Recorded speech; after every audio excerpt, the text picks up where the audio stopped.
But that's what I always hear. Like, the prize that you guys win don't even, like, cover the cost of the costume. It doesn't. And every single year, Trudeau or somebody else comes, hey, everybody, Kiddies Carnival, guess what we're going to do? Another $1 million. Yeah? Not for we. I don't get it. Mind you, stadium prices. Back in the day, $10, $15. Lamport Stadium. Now, $65. We? Same money. But the stadium is being sold out. Extra. And with more money. How come it's not trickling down to people who are already actually the artists, who people are coming to see in the first place? How come they don't get any advance? They don't really increase or nothing. Imagine you working for a job for 20 years and never get a raise.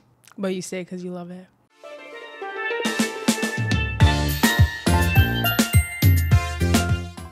Welcome back to another episode of In We Blood, the podcast where we're focused on reigniting an appreciation for Caribbean culture and traditions. I'm your host, Kiana. Today I'm here with Nick. Hey, guys. Thank you so much for being here with me today, Nick. No problem. Happy New Year. Happy New Year. Nick has been the king of Carnival, Toronto Carnival, many years. We met at the Saldenah Mass Camp when I came there as the face of the festival, and I did a little bit of an interview with you. This year you had a section with Saldenah. You're deeply involved in the Carnival community, and you know, it's so funny. You called me out on Instagram the other day when I said that I wanted to see some t-shirt sections in the Carnival. Yeah, that was a gut. Let's just get that out of the way. I had no intention to offend anyone, and I think I didn't realize how much that would be hurtful to people who make masks. Because I was speaking with, I think her name is Atasha, and she was like, no, as somebody who makes masks, bringing the t-shirts, that's just a consumerism thing. But I was just like, yo, a lot of people can't afford to play masks in these costumes that we have. And I saw somebody saying that, I don't know if it's Trinidad, but one of the bigger carnivals, they have a t-shirt option. So Jouvert, they have t-shirt, and then on the Tuesday wear, it's it's not as elaborate, right? I think I didn't realize my responsibility as kind of the face of the carnival and stuff like that. So I want to publicly apologize if that offended I don't think you should apologize. I think it was pretty much something where people was thinking about from before, and you happened to say it. The way I probably executed it was probably not the right way of doing it. I wouldn't apologize to you, but listen. Somebody got to get crucified today. Somebody got to do it. I was the man said, "Oh, get this girl out of here!" Face of the bruh. I was like, yo, guy, give me a chance now.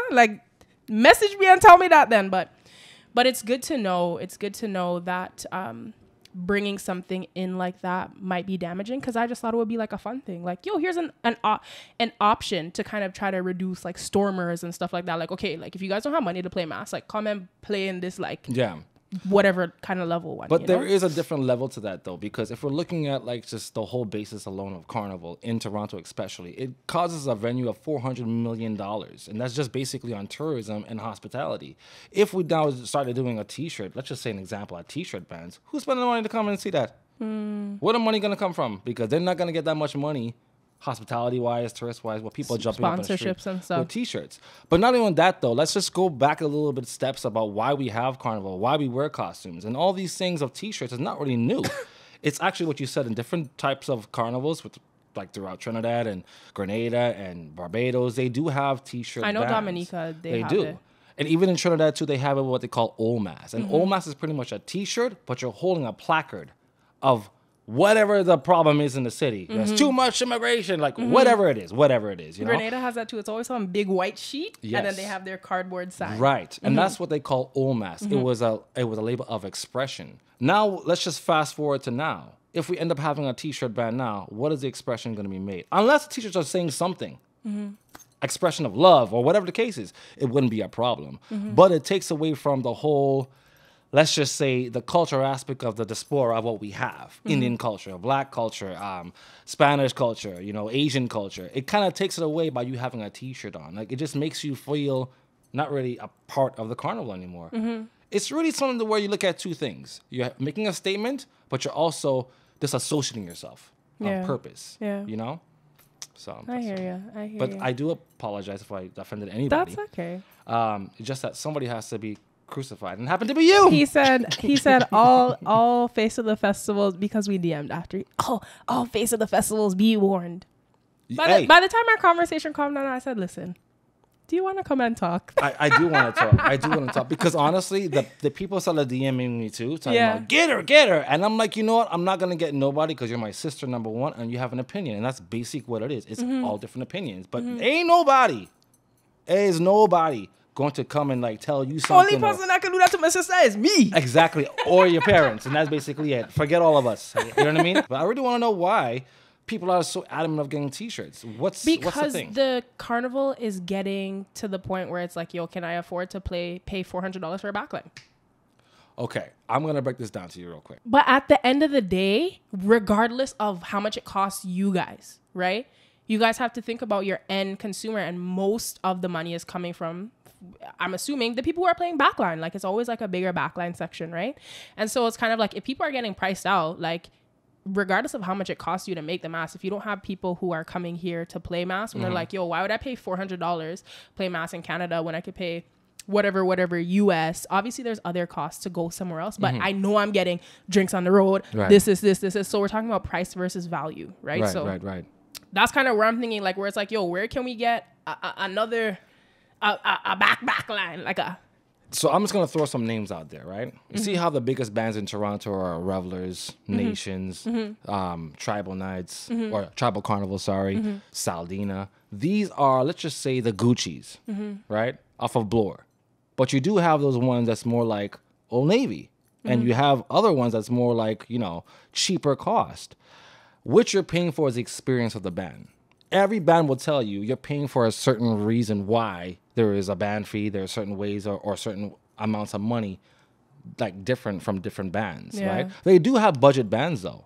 They do have them. It's just that nobody wants to go to them because it's not popular. You know, all of the artists are not on those trucks. You know what I mean? And that's where the money's coming from. That's where the money's coming from. You want so-and-so on the truck? Well, that's how much it costs. Well, I mean, not saying how the actual costumes are different in regards of craftsmanship. It might be the same. Just that a little bit of extra to it is why you're paying for that experience, right? Okay. Yeah, that's what I didn't realize, like, introducing T-shirts would kind of bring about. I didn't think about, you know, people eventually being like, oh, I don't play in costume, I just play in T-shirt. Like, I don't, you know, I never thought about that. And then thinking about, like, the artists who put so much time and effort and all these things into making the mass. So this was your first year having a section? Yes. And how did that go for you? Tell me a little bit about that. Awesome. It was really headache in regards of doing multiple things because, you know, I build the King too as well. Okay, and I'm also a part of the Kiddies Carnival too as well. So it was a lot of... So you play King, you build the costumes. Build, design, fabricate. And you had a section this year. And you're part of Kiddies Carnival. Anything else? Anything else? Anyone need help with something, you can help them. Pretty much. Yeah. Right. I'm an all-rounder. This is why I think people have a lot of respect for myself, like particularly because I'm not a showman. I don't just come into a costume and wind my waist and get off. I'm the one who's really drawing out the costume, figuring out the dimensions, looking at the whole weather aspect about it. Like, you know, I do all those. Well, yeah, because I mean, these are really big mobiles that we're pushing on the road. If it happens to fall over or hit somebody or scratch somebody's leg, I know you had that before in Carnival where you're beside a big mass and it scratches your leg, right? So all these things as a designer and as a masquerader and as a king, I should put into references. So do you build the costumes that you play? I build everything from ground up. Sketching it first, from Kiddies Carnival 2 as well. I literally talk to the kids. Like, the kids are my thing, right? Because I was from Toronto. I was playing Kiddies Carnival with Arnold Hughes and Eddie Merchants. And my first crime when I was like 9 years old at Lamport. Amazing. So in that way, I remember those things. Now, if we don't do this now, the generation will happen to decease, like straight up. It's going to go away. Where they will rather go to, let's just say, a concert downtown than go to Carnival. Right? And until we all realize that together, the Carnival for Kiddies Carnival is not what it's supposed to be. We could do way better than this.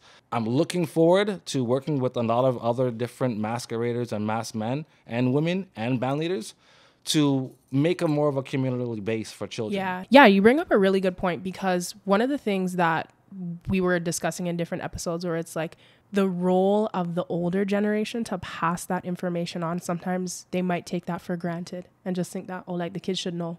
Like they see us around it all the time. They should know. No, you have to actively engage them in the culture, in the language, in the practices. Definitely. Well, it's because of education. Because many of those islands, in those schools and primary schools, they're learning about their history of Carnival. Here, we don't have that. The only learning that we have is through our own culture, through Carnival, or through our grandparents, or through our own current household. Otherwise, they're going to the mall. But what I want to implement too as well is a workshop too for next year. I'm going to talk to the band leader here to see if we could actually collaborate with all the bands together to have one location to where all the children who are participating in Carnival, the sections, I would rather have a little baggie that has glitter and gems or whatever to match their costume color. Sit down there, have their shoes, and decorate it to match their costume. That's really what I want. So nice. But this is what we all do when we were kids. All of our cousins used to come on a Saturday and let's all decorate our shoes and put shining dust and all that kind of stuff, and we go. That's so nice. It's something that is a communal base. And then also I believe in, honestly, that when you play a mask and you touch it, you just become transformed in it. Like you become that character, or you become what you want to portray. So even the time when I built the Frozen costume, even the other ones too for the children, I asked them first, what do you want to play? What do you want to play? So when I do that, the spirit of Carnival is what they call it. It comes alive in the children. You could see it through all the Saldenah kids, like all of them. They have it in them because they want to play. They're comfortable with what they wanted to choose. So again, this is what Carnival is about, right? So this is why I'll always have a child touch my costume, touch their own costume. So I'm gonna try my best. I love that. I love that because, I think so much we get sometimes so focused on like the problems or what's not working and things like that, like, oh, the stormers and stuff like that. And then we forget about the kids. Definitely. Yeah. But let's just get reminded too as well, because during some type of competitions, we do see adults get out of their moment and start to act a certain way, which has nothing to do with the children who just received a trophy for being whatever it is. In their mind, they accomplished something. But when they hear other adults bickering about, they should have won first, and that automatically took away that golden moment from them and threw it in the trash. And I literally, I'm going to be honest with you, as a king, I'm going to cuss somebody. Yeah. Just because of the fact of how... Because they'll always remember that when they won. And then there was the big person who said this and said, so I don't want to play. Yeah, because if they know that they're going to participate and get an adult angry because they didn't win first or their costume was better, that's something where it's going to like traumatize a child. Yeah. So just adults, just beware. If you liquor it up or what you want to call it, just go to the side. Don't have the children hear those things. Don't have them hear it. Because even if the child actually didn't really have a best costume or didn't really do a good performance, I always high five them. Good job. It's a motivation. Yeah. You know? So they'll try harder next year. Besides have us like us adults, because honestly, it's kiddies carnival. It's supposed to be fun. Like, it's like when the parents get too serious about their little friggin' timid soccer. So it's like, yo, guy, relax. Just be easy. Yeah. You know? So before we started, you were talking about like Toronto Carnival, how it used to be on University, and then we got moved to the Lakeshore, and you're telling me your thoughts about that. I kind of want you to discuss that a little bit again. Yeah, because I'm gonna be real with you. Every single culture has this kind of thing where brown, dark skin is shunned upon. It's not really welcomed.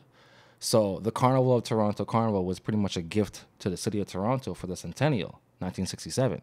And it was the first time we actually had a lot of Caribbean elites within the community to come and to participate and honor the carnival, honor Canada by giving a carnival. The issue was that we're really talking about the 60s, which is like a couple of years before they just shot Martin Luther King. So the whole race thing is still fresh in the wound. Yeah, that's why they said when they brought the carnival over here, they didn't bring that political commentary side of the carnival. They just brought the pretty. I'm going to be real with you. All my grandfathers and my uncles, they already told me when we came to Canada, we was not liked at all. They used to call us real names in public. And I mean, even to the part where they had colleges during the 60s and 70s, and they really just like, they literally had a point system for anybody from the Caribbean. They have to be somebody, they have to have a trade or whatever it is, and that's a point system. But if you're from Europe and a white person, you just come in, right?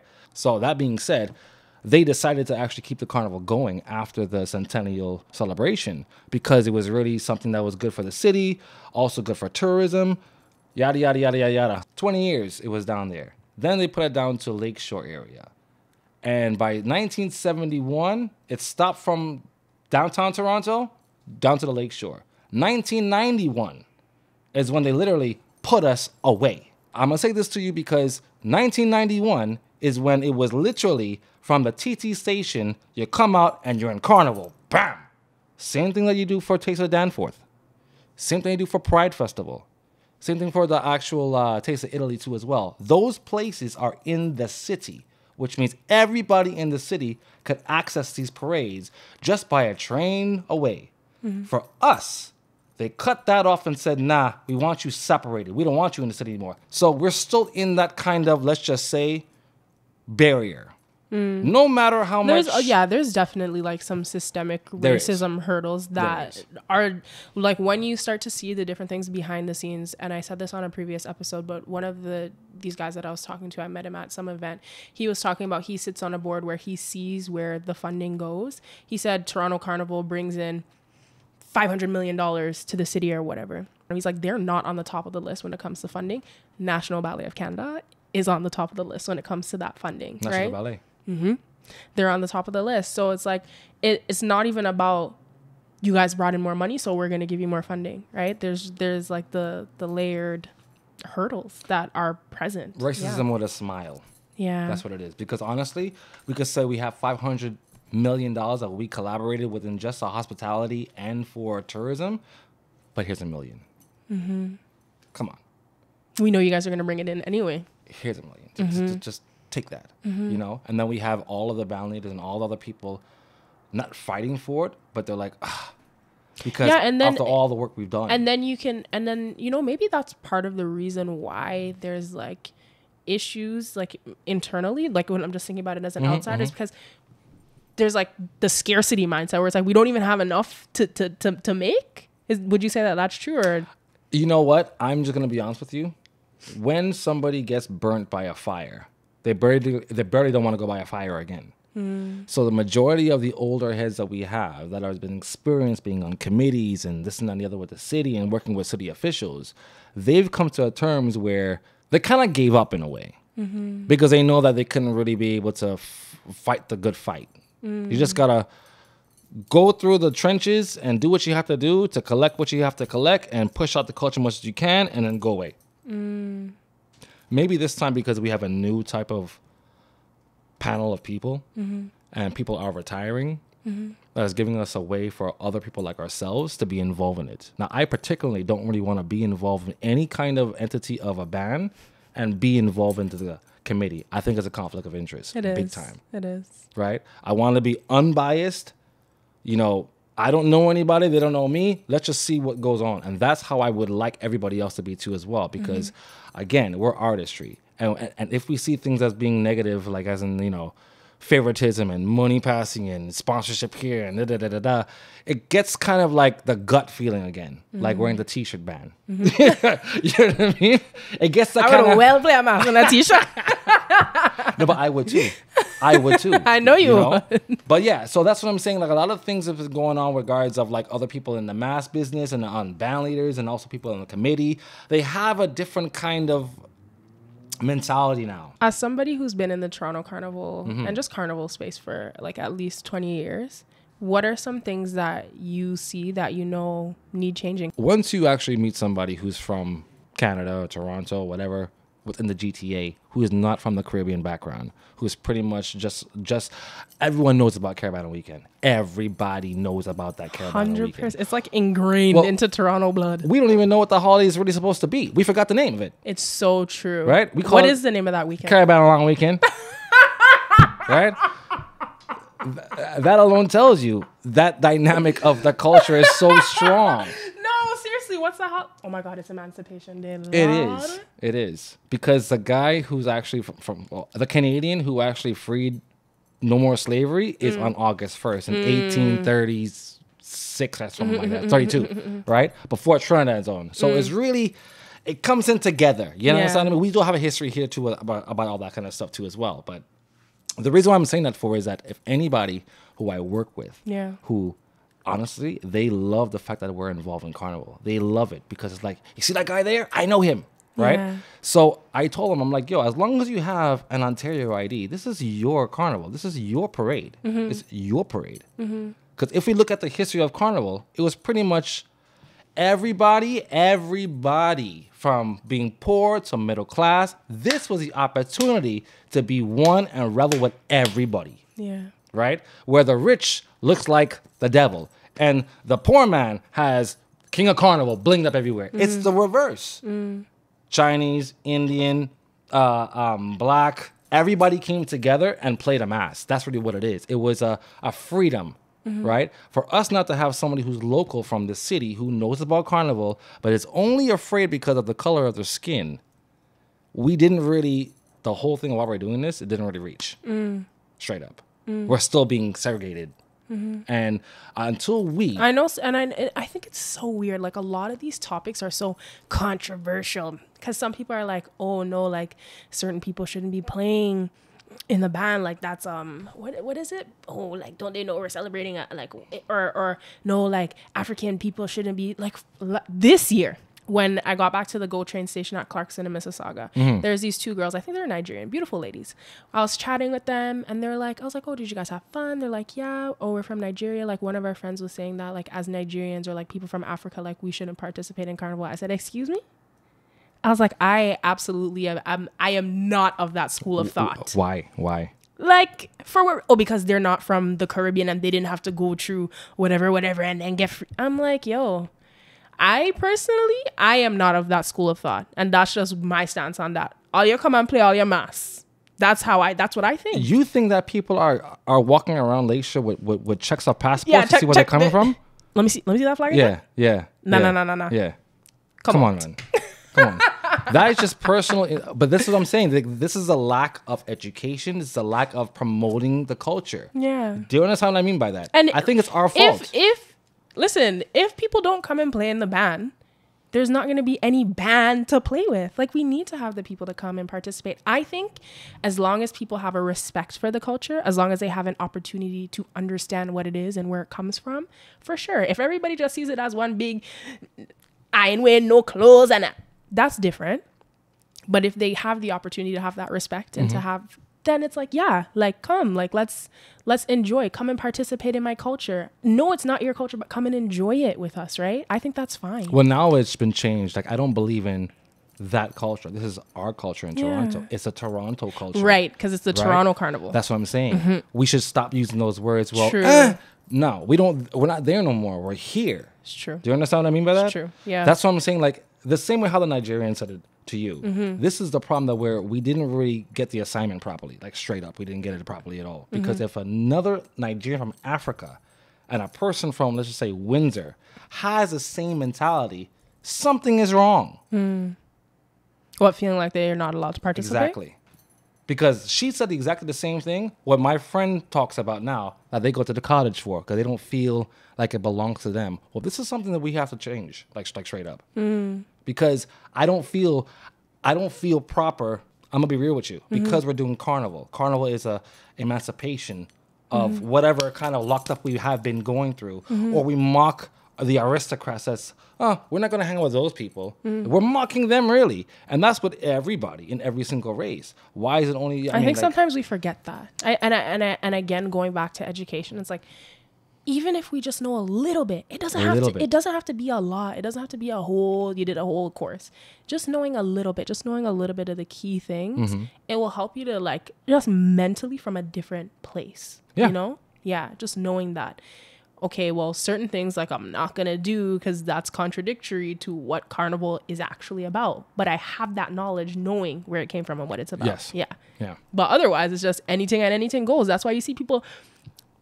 That's why you see we think we have to have the big fences, and then people still pushing down the fences and all, because that education isn't there. So there's no respect, no concern. People are pushing out the big mass all the way, like, just no care. So what do you think about fencing, though? Let me just talk about that, because I think it's actually a really big safety hazard, because they're going to get pushed down, and you paid $25,000 or whatever it is for the fences, and they're going to get pushed down. I don't know what the solution would be or what the alternative would be. Somebody made a suggestion that they would have extraction teams in the bands instead of putting up fencing. Okay, fine, whatever. But I think it's a big safety hazard, because one girl said the fences were getting pushed down and it almost fell on her. You know what kind of big lawsuit that would be if somebody gets hurt from these fencings that get put up and get pushed down every single year? Agreed. Don't matter if you put 1 fence, 2 fence, 3 fence, 4 fence. They're going to push every single one down. You don't want somebody to get hurt. So that's my thoughts on the fencing. I don't think it's a good idea from a safety. So what's your solution? I don't have one. That's the thing. And I think that's a reason why we have to have like a panel discussion or town hall or something where people can come together and ideate like, okay, the fencing didn't work. Like, what can we do? Should we try extraction teams this year? Because that's what I was talking to Mishka about on the episode that we did today. I brought her that extractions team idea from whoever. But I don't know. I just don't want to see anyone get hurt because they push down the fences and those are some big fences to fall down on somebody. So that's really what my problem is. Was there a Stormer issue back when it first started? No. Wasn't it always like, and this is what Candace from Sugarcane was saying. She was like, Toronto Carnival has always had this thing of like, you can jump with the bands. I love Candace, by the way. I love her too. She's a sweetie. She said Toronto Carnival has always had this thing where you can jump with the bands. So she's like, now basically of like the rebrand of like Stormers, you know, it's just kind of like, but we've always known that we could do this thing. Like, you know, you let the I was having a conversation the other day. The man was saying like, we've always known like you let the masqueraders and stuff go first and then we're in the back. So what are your thoughts? There is different things I have to say about that. Because we cut short a lot of different kind of ethnic cultural stuff. For instance, before we have let's just say a Brooklyn band where everybody just jump up behind a truck, right? Number one is, where's a Haitian band? Where's the Jab Jets from Grenada? Where's a Steel Pan on the road? Where are those people? That's my first priority. Junkanu, where are they? Brazilian Mass, where are they? Brazilian is not even Caribbean, guy. No, don't do that. Because if it works for us as Caribbean people who have the culture of slavery, that's exactly how theirs is too as well. Yeah, but it's Toronto Caribbean Carnival. Remember now, Carnival is about the diaspora of people, cultures. Yeah, but the faith. only thing is that can turn into a slippery slope because then people will say like, oh, well, I'm from this place and we have a carnival too, so now we have to be included. And then people might be like, whoa, like. So let's just go back now. Let's just go back now. You see Billy, who's from Windsor? He can't come in my carnival no more. Exactly what you just said. That's not what I'm trying to say. I'm talking about in terms of bands and like having the representation in the band. Like, this is the Brazilian, this is the like. I feel like that's a slippery slope. I'm just saying, giving you the opportunity. But I hear you. Because they were a part of Carnival too. They're literally the same time as That's what Carnival. Candace was saying too. She was like, she's like, where's the representation for Cubans? Where's the representation? Where this is is still the Caribbean though, but right? the issue is like, I remember in Florida too as well, that I used to go to these carnivals in West Palm Beach and Miami Carnival. I was playing King since I was like 6 over there and winning over there, right? The thing is that I witnessed different cultures who had carnival, which I never knew about. This gave me the opportunity to say, hey, where's my Haitian brothers at? Sapasi Mapule. Right? I can say those things because I witnessed it. I can't witness it here. They'd rather put a t-shirt band first before them. Stop. Stop. No, but I'm just saying, we kind of blinded eye about everybody else's stuff. No, but isn't it too, like, there has to be somebody who, like, takes that initiative and comes and how do you even start a band? How do you, like, there's all these things that is like nobody knows. I was even saying to Candace again, yo, big up Candace. I was like, big up Candace. Like, a lot of people don't even know how to join a band as a masquerader. There's like, people don't know. So she was talking about one of the things they were doing for their marketing is they had something at Yorkdale and people come and join. Also, for example, she was mentioning the official launch. She's like, when that happens, it doesn't even make sense because sometimes people want to come and join and it's like my production is like already, it's been months, you know? I like what she does a lot though. She goes outside the box, which I've really proud of, right? She does. Well, if you walk into a mall and see a mask, I'm like, damn, this is our city. You know what I mean? And I love that. So go back to that though. Go back to that what you just said. Because, about what she was saying about the official launch? Yeah. She's saying that the official launch happens too late in the year. She was also saying that the media launch should happen earlier in the year too, because these things bring attention from people and are kind of like a funnel for masqueraders to come in. But by the time they get that attention, it's like... Technically, in the Caribbean, as you know this already, they will start off and open up the carnival.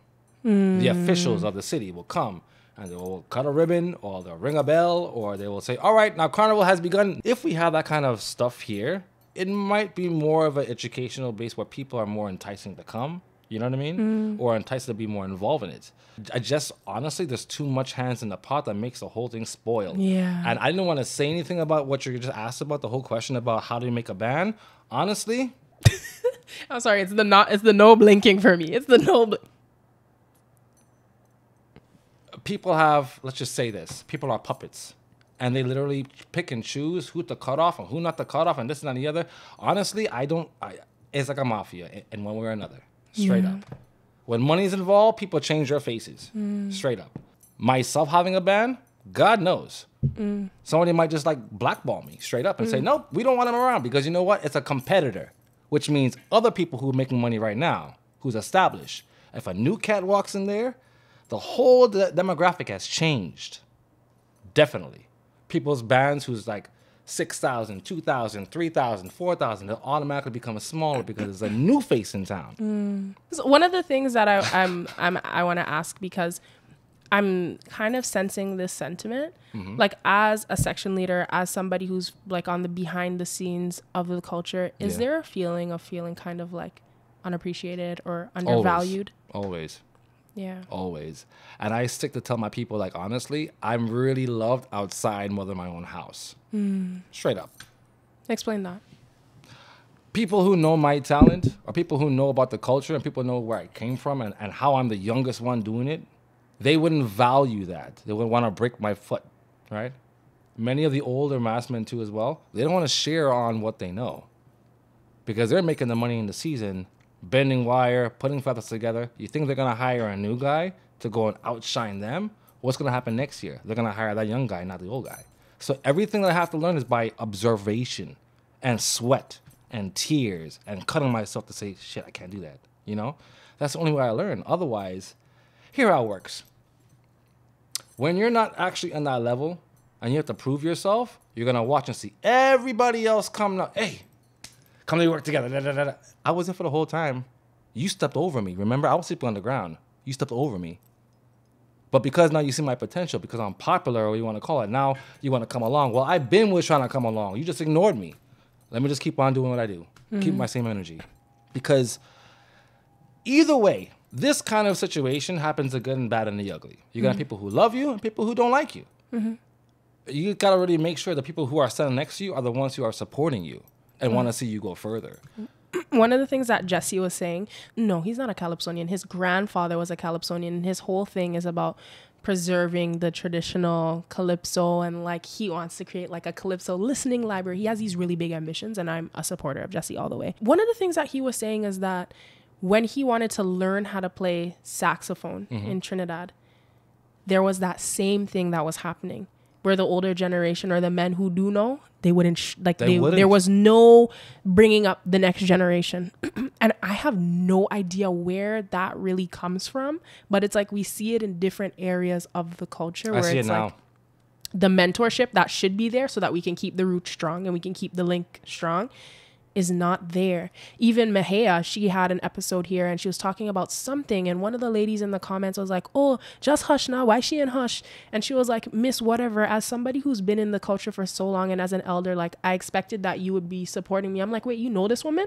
She's like, yes, I know her from whichever band. I'm like, huh? So I don't know what it is about. They have a totally different mentality. Well, this is why I'm going against the grain. Do you remember what our conversation about Kiddies Carnival was? I'm doing to them what they would not do to me. What you needed at that time. Exactly. Yeah. That's why I'm saying I'm sticking to them, because if they happen to go, because honestly, I'm going to be real with you. Since I've been king, everybody who's the idealistic person to look to, they're all dying out. Yeah. And the ones who do work with these people, I tell them, grab onto them and make sure you watch everything. And learn and because document. they're not going to go and write it down on a piece of paper. Nope. They don't have no damn hard drive. It's what That's what Joanna was saying when I did an episode with her. So Joanna, Freedom Mass. She was like, when it was time for her to make big mass and stuff like that, she's like, there's nowhere where this stuff is documented, how to make this, how to do that. So I think she was saying something like, when they started making it, they were just writing everything, making sure to document. That's something that we overlook so much in our community. Our stories matter so much, and I think we don't even realize it because we're just living, you know? Yeah. And then it's like, Tanti, who had the best pie recipe, she never wrote it down. She never showed anybody, so it's just gone. You know, like those things, like we see it all the time. It just goes. It just goes. It does. It does. But this is the reason why it's very informative that we keep up to the standards and we keep up to actual having education is a main key.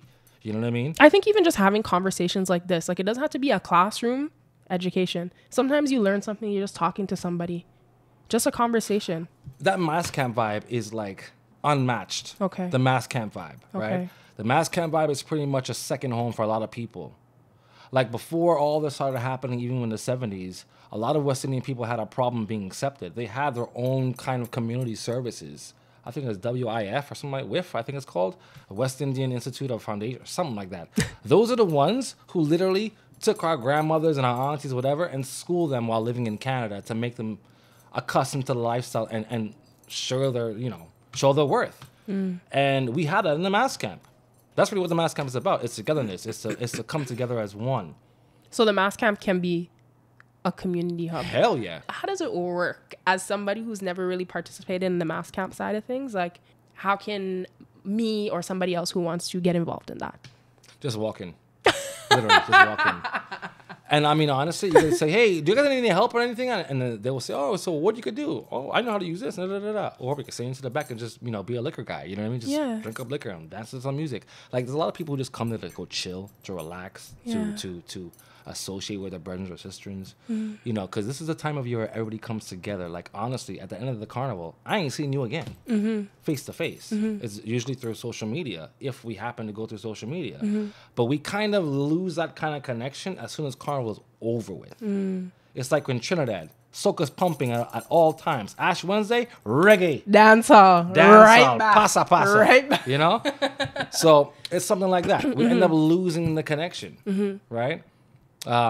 Myself, unfortunately, I live carnival at 365. Unfortunately. No, but it's like you have it in you. You know what I mean? And that's what I was telling you when I saw you this year at King and Queen and I saw your performance. I didn't know it was you, actually. But I was looking at you and I was like, yeah, that one, like, he has it. You talking about the rain one or the other one? Yes, the rain one. I was watching you and I didn't even know it was you, but I was like, that one has it. I'm going to tell you the truth. This year or last year was pretty much a kind of torture for everybody. I don't know what happened. It was a hot mess. A hot mess, right? The day before competition, I took the costume out. It was huge because now I'm dealing with King and Queen competition. They don't want no small thing. They don't want no mocha jumbies. They don't want no backpack masks, right? Which for us. So was it the Frog Prince was your costume or something like that? No, that was a girl. Her name What was yours? Yours was green, right? Mine was an alien. But it was an alien. Right. But I didn't really get to put it up here because it was a rain, this and that and the other. Yeah. So the reason why this happened, because my costume wasn't supposed to be that way. Okay. The night before, in the mass camp, I put it up. And for some reason, a big torrent of storm came and dashed the costume and smashed it against the wall and broke up all the kind of stuff. This is like 3 o'clock in the morning. The truck is coming just now to put the costume in. So I'm like, all right.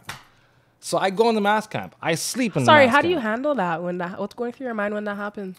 Well, mass jumbie. Okay. Mass jumbie. Which is what? Like an entity, like a bad entity of mass, right? That kind of like jukes your fire. You know what I mean? So that happens to like when you play a certain mass, they have this kind of thing where it might be a kind of a bad thing to it. Like Sukunya, playing devil, all those kind of things like that. It kind of is a kind of an evil thing. So you might get this kind of backlash to be playing those masks. They had the same thing about Egyptian masks too, like Cleopatra masks and whatever. Majority of people who wear those costumes, they never win. Because it's kind of like the same thing what happens in Egypt. When you open up a tomb, you're going to get cursed by it because you're not supposed to. It's a jinx, right? So same thing. This year, the costume broke. And I had a little bit of ample time to make a new one. So my crew from Saldenah, next morning, boom, we're doing this, we're doing that, we're doing this. By the time it was like the truck came, my costume was already inside the truck. Wow. Lamport, we ended up doing it together and it's making up stuff one time. But I said to myself, there's a reason why this happened to me. And I told everybody else, I said, God only knows. This whole thing for Lamport, for King and Queen, everyone's going to pick up their stuff and go on the truck.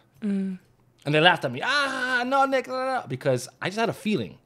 We ain't going to be playing no mass the next day, which was King competition.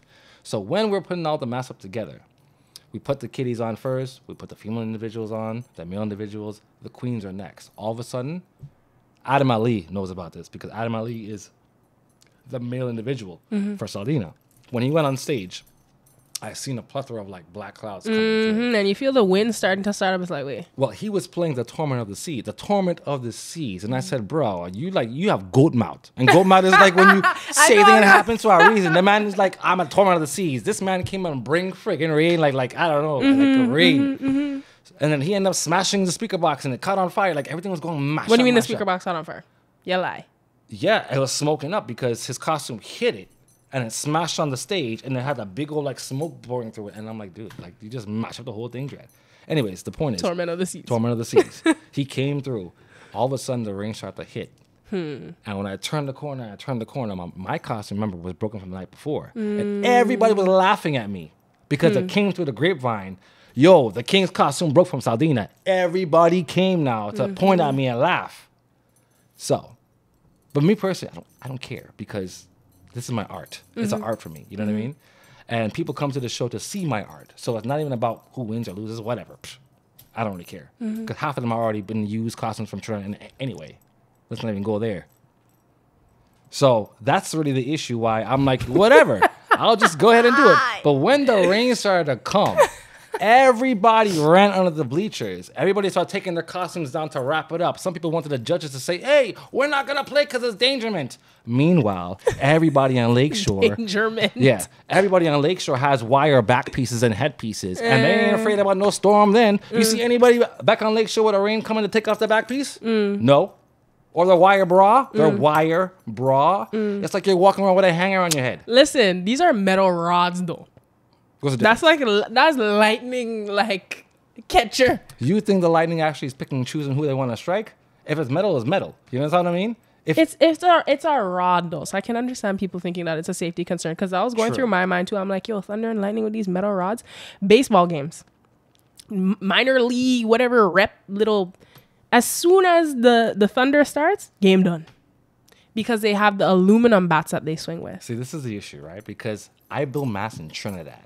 In the grand stage. Come rain or snow, we play in mass. I seen on the Savannah stage. But that's what I saw you exemplifying on the stage. Well, yeah. I'm like, he doesn't even... No. It was like the rain, you're like this. Well, it's the oxymoron. I could do it in Trinidad, but I can't do it in my own backyard. Come on. Come on. And this is the tropical storm weather. I'm talking about from the mountains, you can see the lightning and stuff. And we're in the Savannah stage winding our waist up because it's just that freedom. Yeah. Do you understand what I mean?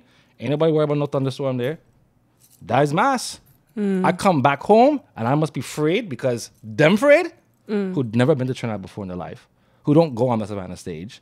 They don't really know how that experience feels like in the homeland, in the motherland. Do you understand what I mean by that? Any kind of Caribbean country. I'm not saying Trinidad alone. Any carnival country that's like that. They do that there. You know what I mean? Job, Barbados. If rain comes, that's when you play your mass. Everyone knows that. It happened on Lakeshore many times before. And you know what's so interesting actually to think about? Just kind of the spiritual side of it. Because I remember, I just said, when the rain came down, you were like this. I just remembered there's a picture of me doing the exact same thing at Spice Mass. As soon as the rain came down, there's a picture of me. It was a Monday where there's a picture of me just like this. Yeah. But I don't. And now that I'm thinking about, that's some kind of spiritual thing that happens it's a when you're playing the mass. Of course it is. And the rain comes down. It's like you just have to throw your head back and just open up your arms and just say, "Yes, God." Like, well. Remember, I have goat mouth too. So I said in the mass camp, I said, yo, watch everybody pack up their stuff and leave. And everyone laughed at me in the mass camp. You know, after that night, well, that same night where I see everybody running and hiding their costume, and I'm laughing because I prayed for this. My costume's intact. Yeah. Which is why the only You were being prepared. Well, it's him, really. It is. He made that way for me because I wasn't supposed to match on my costume. Everyone knows that already. You know what I mean? I'm a beast when I go to work. So for me to make a costume like that within a couple of hours with my crew is uncanny. You know, people will just pack up and go. But I'm not a quitter. You know. So, anyways, after that situation, I literally loved myself more because I was content. I was content. And I don't give a damn if who was there, who not there, whatever. Everyone was packing up their stuff and complaining there wasn't going on Lakeshore on Carnival Saturday because so and so and so. Me? Nah. They come to see this, breads. They come to see this.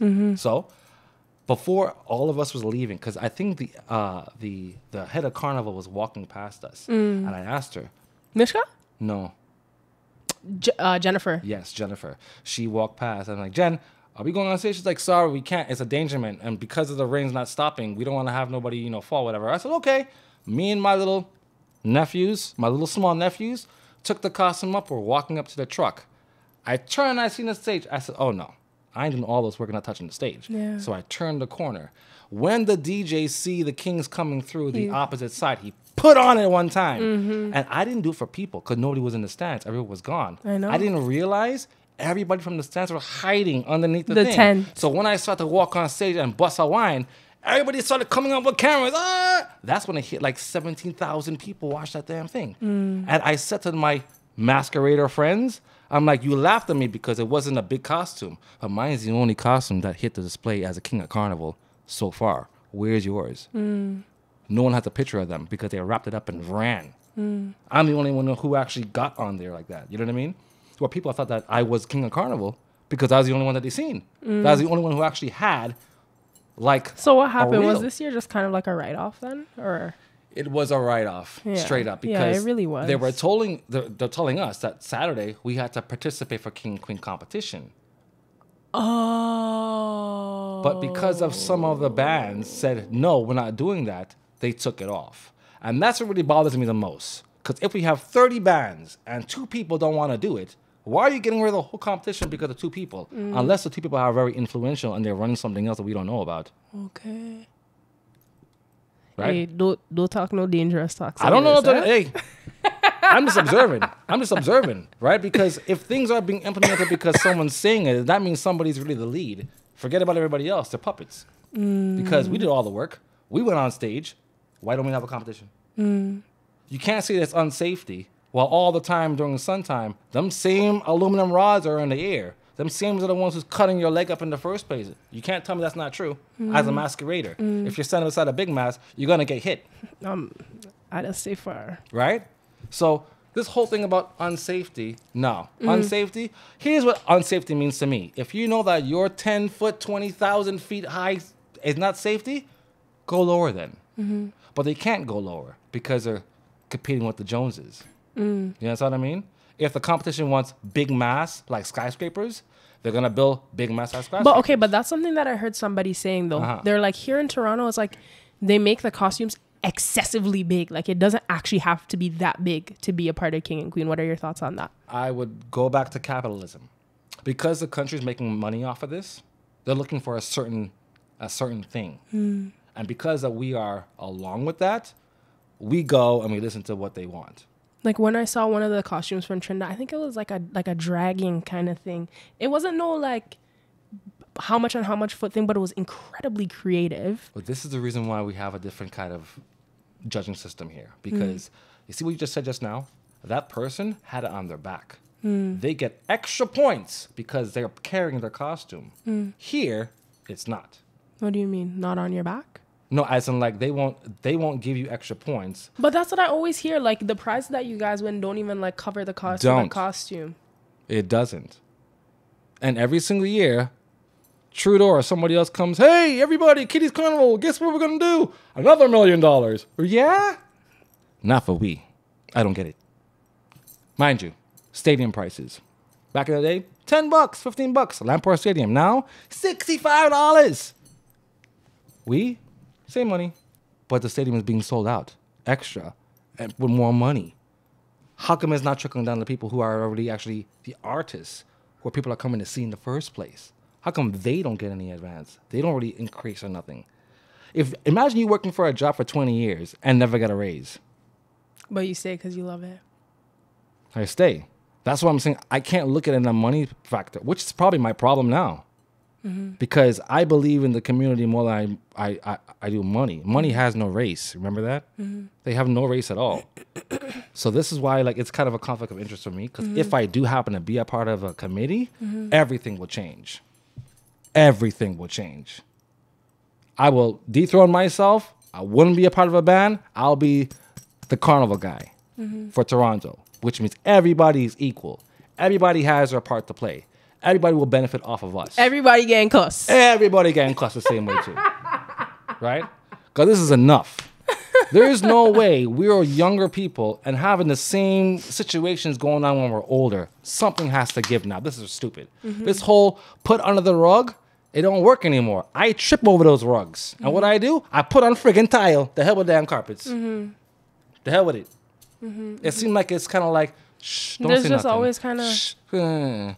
Me? Sorry. I North American. Sorry. I got a mouth. This ain't working no more. This whole thing, your solution never had a proper outcome to it, which means I'm not doing your way anymore. It doesn't make any sense anymore. Because if my grandchildren have to get paid $1,000 still to go build a costume, and after all these years... How much does it usually cost to like make on average from what you've seen? Well, because what you said about the, let's just say when the Romans do something, we got to be like a Roman. So if the costume is like 50 feet high, that 50 feet high is full of material, which is a lot of money, right? So the people that are already building these costumes from Trinidad, they already got back their money because they already got paid in Trinidad. Because in Trinidad, they have different types of awards for one costume. One for natural products, one for being on your backpack, one for the welder, one for this, one for the category that they win in. It's all these things that they And all of it is money prizes? all of it is monetary? money prizes, all of it. And it's really 3 competitions. It's preliminaries, semifinals, and finals. But that also goes back to the fact that the Trinidad government puts so much money into the carnival again, compared to what we get here. it's capitalism. No, but what I'm saying is that, and this is what I was saying earlier, is that might be one of the reasons why there's always going to be some kind of bacchanal, no Let's matter be real. where. Let's be real. But the fact that there's not as much money coming in to begin with. How do you know? Right. Mishka, and they said they're not getting enough funding, so they had to go and call for more funding this year. Look, I don't know about that. What I'm just saying to you is that the history of this is this. If the government gives us money, this is what you're allocated to get. Everybody else in that committee, they pick a pocket, this is da-da-da-da-da-da-da-da-da. Give the band leaders 10,000. Really supposed to be 35. Give the what? The band leaders. Let's say all the, the band band leaders, leaders. right? Let's just say this. They have a budget in there. They're supposed to get $35,000 per band to go get their stuff together. But now let me just give them 10. The kings and queens. The costumes are bigger. They're more expensive. The cost of da-da-da-da. Let's give them the same money, boy. All of a sudden, you see all the people going to Grenada for Carnival or Miami or UK or they busting villas in Trinidad. The government gives us the money, yes. But they're giving us elite people who we choose to monitor that money and to give it to proper uses. Why do you think there's no big old calypso competition? Parade of the bands where the rhythm sections have like a, let's just say, a band off. Afro pan and the other pans come together like a clash. Bam! We call that brass festival in Trinidad, where everybody has a musical, like it's a battle of the bands. I myself would do that solo as a promoter. Forget about that. Jouvert for kiddies. Do that too. Oh my God, that would as be a so solo. nice. I'm telling you the truth. I have all these ideas, but no one want to hear me because Jouvert for kiddies would be so it'll be boss. cute. It will be boss. We'll be the only carnival to have that too as well. Dude, Yeah, like, nowhere else has that. I'm telling you, we're the number one for a reason. Nowhere else has that. That would be so cute because you know they have the spirit in them just naturally. It's really hard though because you know what? This carnival is the biggest one in North America, but we also get shafted the most too as well, which is look at Carnival in Trinidad. Do you see any other carnival that have a big king and queen competition like that? Absolutely not. No. Only here. Yeah. Why do you think Miami's failing, Brooklyn's failing, UK's failing? Because they're not really like us. But for some reason, we're holding on by a thread, and I think it's because of us. Straight up, we have the love more than the money. I think that's a thing that's happening across the board. Is like people are staying because of their love for this thing, but like as a business model, the way that it's running right now is not profitable. Well, I'm gonna just always back up to the people who is right now involved in the carnival committee because people are making these comments about, oh well, it's always gonna be the same thing. No, give it time. They just walked in here. You can't change Rome in one day. You can't do that. Yeah. Right now, we're seeing a change in the whole committees. People are retiring. People are doing a little bit of changes. Give it time. But we're seeing those changes. Like this year was the first year that there was a Toronto Carnival float in the Santa Claus parade. right? So there's which we should have been had a long time ago. Okay, there's a lot of Been things. I'm long sure time there's a ago. lot of things that we No, but I'm should glad have we been do. had, Yeah, right? I'm But glad it's we like do. progress. Slow progress is better than no progress. Agreed. And that comes with new faces, new ideas, new people, you know, who have played mass, who have been in the. I would think you might be somebody who might be able to help them out because you have a lot of ideas and a lot of, you know what I mean? Even the fact that you said that there's conflict of interest of somebody being a part of a band and then being on that's actually a really good point. It is. You know? I feel it the most though because I see it. Yeah. You know, and realistically, I know that the people are really selling out the stadiums because of the people who are the artistic guys and girls who do this. That's what I was saying, right? Because honestly, I'm gonna be real with you. The only problem I have right now within Carnival, if you put one masquerader from each band and line them up, and person outside there who didn't watch no band launch or didn't watch them do the modeling, tell them where's that band from or where that masquerader came from and what's their theme. You probably can't tell them what the theme was.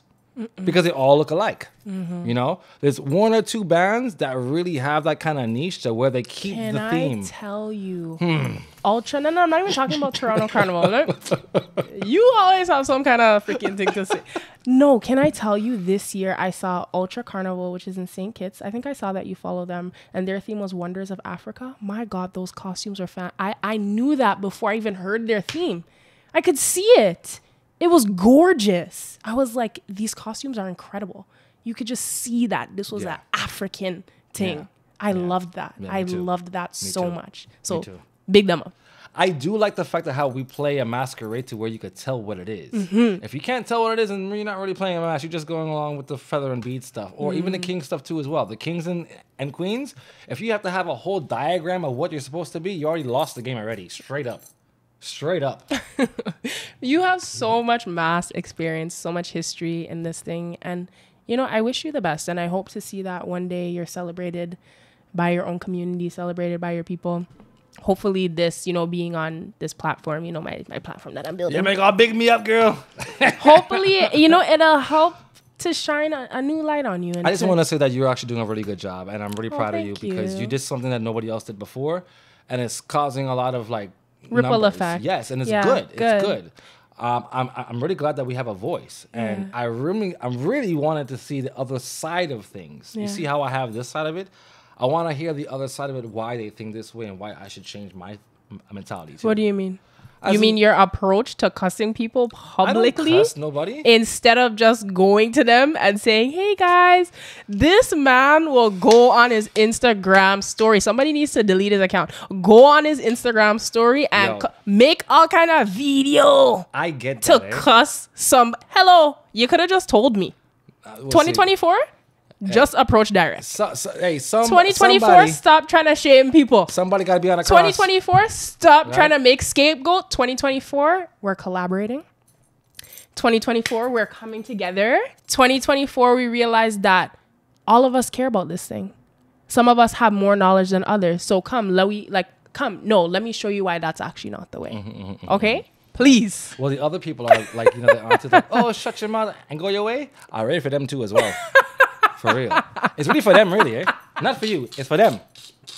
Because many people don't want us to say nothing, but they want us to be quiet and just, let it go. No, I think there's a lot of mentalities from the older generation that a lot of us, like millennials and younger, just don't care about. I'm saying something, we're coming together, we're figuring it out together, we're not doing no gatekeeping against it, like all those things, that's dead and gone. Even right now, if I talk to another participant in Carnival for King and Queen, the people in that band don't like that. You being a queen of a band, me being a king of another band, us to have a rapport, a communication, a talk, is shunned upon. Very much so. More pimpish attitudes, really. Straight up. We're products of people. Not everybody that has the same thing. But majority of them, they're nervous about that. Because if we collaborate, our people in general, if we collaborate together, we're a detriment. We change things up. And that's what they're afraid of. Because if they keep on making their money silently, doing what they're doing, and shortchanging the rest, one of those times the people who are getting shortchanged and doing all the work, they're going to rise up. And they're going to come together. And maybe create a new band. Who knows? And that's going to shake everything up. Do you understand what I mean by that? Yeah. Yeah. I'm not saying I am. I'm just saying. Yeah. This is what the fair is. That's why many people, like, I talk to a lot of people from different bands and we're all cool together. Yeah. No matter if I win or lose or whatever, we don't care about that. It's only competition on the stage. So this 1, year 2, when 3, you 4, came 5. out of your costume, what was that? That was just a breakaway. Yeah. That's illegal, first of all. It was more I like... know. It all was already these pouring rain. Yes. So I just saw you just free up. Half my body was already off. I kick off the stage. I run around, and it was just because of the freedom. Like, yes, like I feel refreshed. Like all this kind of like, oh, don't talk to that person. No. Oh, with the big, all that didn't exist anymore because rain came. Rain washed it away, and that made me free up myself. Where can people find you if they want to keep up with all of your eccentricism? Mad Angelo, Mad Angel O_G. You need to change it to Nice Angel O, Kind Angel O. So when you're making your posts, okay, about people, they will be in a loving way. Okay. In a come together way. 2024, I don't want to see nothing on your page you cussing out somebody because they did something wrong with mass, eh? No promises. Somebody got to correct them. Listen, it's your approach, guy. I know. It's your approach. I know. Remember, I've been quiet for a long time. Well, you don't need to just jump on people because you've been quiet for long. True. Please, anyway, we could cut that there. Love y'all. Thank you so much for tuning in to another episode of In We Blood. I had Nick here. So much fun to talk to. I hope you guys got something from this episode. And yeah, stay tuned for more. It's been so awesome having this podcast, having the platform to talk to incredible people like yourself. And yeah, I just will continue to let God lead the way and show me where to go. Unity is power.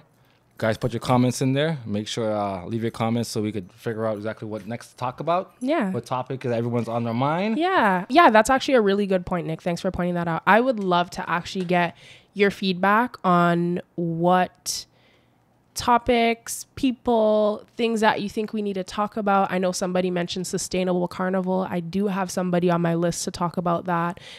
Is only when we can talk. But yeah, please leave your comments. This is a thing that we're building out together. It's a two-way street. It's not just me talking, right? It's weeting. Yeah. As well as I wanted to understand that this is Canada. We're Torontonians. We're from Canada. Let's create our own history, our own culture. Yeah. Right? Even though we take from other people's own, let's create our own. We already have it already here. We just got to keep on doing it. We just can't let it like wash away. So Yeah. I love you guys. Keep the fire burning. Yeah, man.